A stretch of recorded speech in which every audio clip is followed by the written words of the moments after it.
Hey everyone, welcome to ClickFix Tech.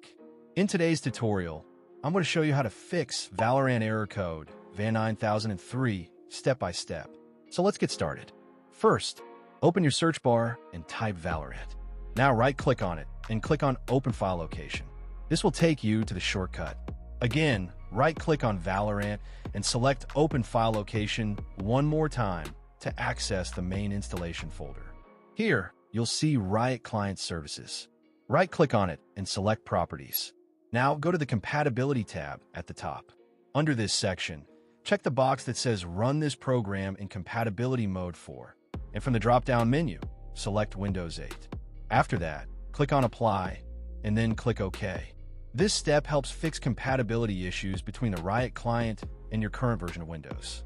Now, if you're still facing the error, let's move on to the second and most important method, enabling Secure Boot from BIOS.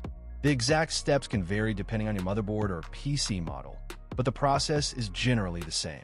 Restart your PC and repeatedly press F2, delete, F10, or escape while it's booting up to enter the BIOS menu. Once you're inside the BIOS menu, use your keyboard to navigate to the Boot or Security tab.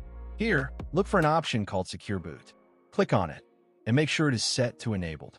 On some systems, you may see an option like Attempt Secure Boot. Just enable that as well. After enabling it, go to Save and Exit, then confirm your changes and let your PC restart normally. Once your system boots back up, go ahead and launch VALORANT again. The error should now be fixed, and the game should run without any issues. And that's it for this tutorial. If this video helped you, make sure to give it a thumbs up and subscribe to ClickFix Tech for more quick and easy tech fixes like this.